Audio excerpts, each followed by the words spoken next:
প্রায় ২০ বছর ধরে চোয়ালে বিশালাকৃতির টিউমার নিয়ে নিদারুণ কষ্টে দিনাতিপাত করছিলেন রংপুরের তারাগঞ্জের বাসিন্দা ইমদাদুল সরকার।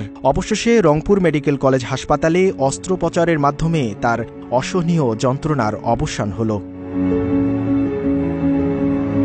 হাসপাতাল সূত্রে জানা গেছে, দীর্ঘ ১২ ঘণ্টার চ্যালেঞ্জিং এ অস্ত্রোপচারে সম্পৃক্ত ছিলেন ৩ বিভাগের সুদক্ষ চিকিৎসকরা। চ্যালেঞ্জ ছিল দুটা, ঠিকমতো এটা হারভেস্ট করা এবং পরবর্তীতে এই রক্তনালীটা জোড়া দেওয়া এখানে, এবং জোড়া দেওয়ার পরে রক্ত সঞ্চালনটা নর্মাল রাখা।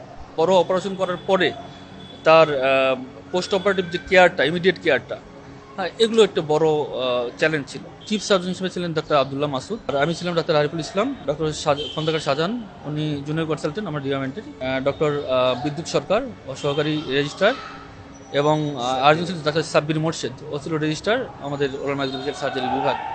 এছাড়া অ্যানেস্থেসিয়া বিভাগ থেকে ডাক্তার তাইফুর রহমান, ওনার নেতৃত্বে অ্যানেস্থেসিয়া বিভাগের অনেকগুলো ডাক্তার তারা ইনভলভ ছিলেন। এবং আগের দিন আমরা পেশেন্টের টাকেস্টমি অপারেশন করে নেই, এখানে ইএনটি বিভাগ আমাদের হেল্প করে, তারা টাকেস্টমি করে দেয়। এবং অপারেশনের পরে আমরা কিন্তু আইসিইউতে আমরা পেশেন্ট 2-3 দিন রেখেছিলাম যে পেশেন্টের কোনো অসুবিধা হয় কিনা, এবং সেখানে আইসিইউ বিভাগও কিন্তু আমাদের হেল্প করেছে। নানা সীমাবদ্ধতার মধ্যেই প্রান্তিক পর্যায়ে চিকিৎসায় ঈর্ষণীয় সাফল্যে উচ্ছ্বসিত চিকিৎসকরা জানালেন অস্ত্রোপচারের আদ্যপান্ত।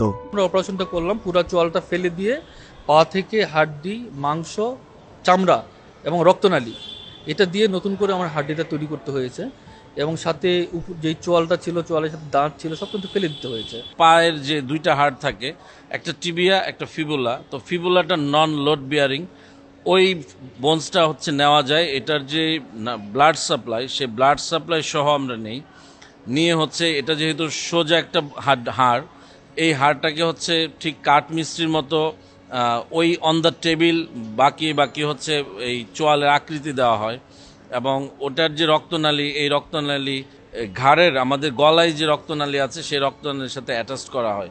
ফলশ্রুতিতে ওই বোনসটা বডির মতোই হচ্ছে রেগুলার ব্লাড সাপ্লাই পেয়ে থাকে, এবং এটি সম্পূর্ণ রূপে হচ্ছে হিলিং হয়ে যায়। দেশের চিকিৎসা ব্যবস্থায় অভাবনীয় উন্নতির কথা জানিয়ে বিশেষজ্ঞরা বলছেন, এ ধারা অব্যাহত থাকলে রোগীদের বিদেশমুখিতা কমে আসবে। ওয়ার্ল্ডের সবচেয়ে অ্যাডভান্স চিকিৎসা ব্যবস্থাগুলোর মধ্যে এটা একটা। নেভিগেশন সিস্টেম চলে আসছে, 3D মডেল চলে আসতেছে, যে আমরা আগেই অপারেশনটা বাইরে সব ডিজাইন করার পরে আমরা জাস্ট অপারেশন লাগাই দিচ্ছি, অ্যাডভান্স লেভেলে কাজ করতে পারতেছি। আমরা যেগুলো মনে করবো যে আমাদের এখানে ডেফিসিয়েন্সি আছে, আমরা এখানে করতে পারতেছি না, পেশেন্টের প্রবলেম হতে পারে, সেই কন্ডিশন রোগীগুলো যেতে পারে। ছোটোখাটো সমস্যা হলে ইন্ডিয়াতে দৌড় দেওয়া, বাইরে দিতে চলে যাওয়া, এটা আমার মনে হয় দরকার হয় না, এটা অযথা করা।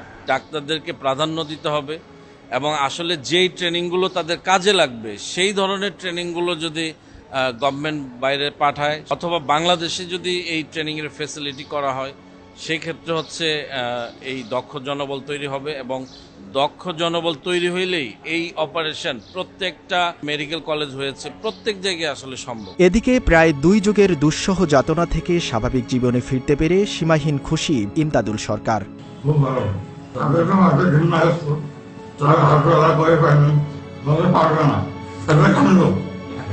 প্রয়োজনীয় প্রশিক্ষণ ও সহযোগিতা পেলে ইমদাদুলের মতো আরও অনেক রোগীকে আলোর সন্ধান দেওয়া সম্ভব বলে প্রত্যাশা চিকিৎসকদের। উমর ফারুক ফাহিম, মেডিভয়েস, ঢাকা।